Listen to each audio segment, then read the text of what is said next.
Assalamualaikum warahmatullahi wabarakatuh. Perkenalkan, saya Bayumi, kelas 06E CGP Kota Palembang. Merefleksi dari konsep teori kependidikan dari Ki Hajar Dewantara adalah bahwa konsep pendidikan dan pengajaran harus tetap bersinergi satu sama lain dalam tataran implementasi. Mengapa? Karena pendidikan lebih memerdekakan manusia dari aspek hidup batin seperti otonomi berpikir, mengambil keputusan, bermartabat, dan mentalitas demokratik. Sedangkan pengajaran lebih bersifat memerdekakan manusia dari aspek lahiriah, seperti kebodohan dan kemiskinan. Atau dengan kata lain, bahwa pendidikan memberikan tuntunan atas segala kekuatan kodrat yang dimiliki anak, agar ia mampu mencapai keselamatan dan kebahagiaan setinggi-tingginya. Sementara pengajaran adalah proses pendidikan dalam memberi ilmu yang berfaedah untuk kecakapan hidup secara lahiriah dan batiniah. Pendidikan dan pengajaran merupakan usaha persiapan dan persediaan untuk segala kepentingan hidup manusia, baik itu dalam hidup bermasyarakat maupun hidup berbudaya dalam arti yang seluas-luasnya. Pendidikan diartikan sebagai tuntunan dalam hidup tumbuhnya anak-anak, yaitu menuntun segala kodrat yang ada pada anak-anak agar mereka dapat mencapai keselamatan dan kebahagiaan yang setinggi-tingginya, baik sebagai manusia maupun sebagai anggota masyarakat.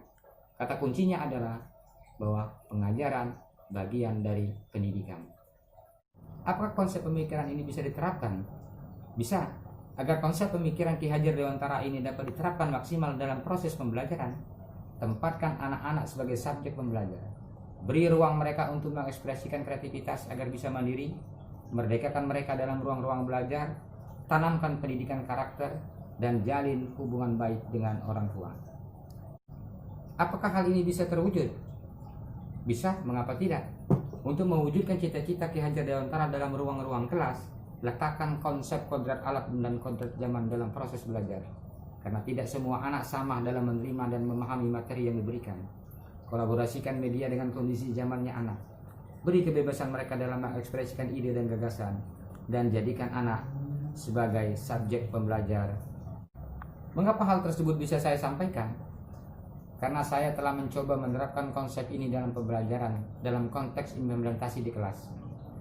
Untuk mengetahui karakteristik anak, saya melakukan diagnosis awal non-kognitif di awal tahun pelajaran, menempatkan siswa sebagai subjek dalam belajar, memberikan tugas sesuai dengan kemampuan anak, mengajak anak belajar tidak hanya di dalam kelas, anak mendapatkan pengalaman belajar, melakukan komunikasi intensif dengan orang tua untuk melihat perkembangan anak.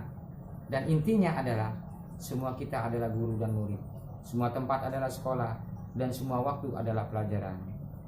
Semoga video ini bisa menginspirasi dan bermanfaat bagi rekan-rekan calon guru penggerak Kota Palembang. Terima kasih.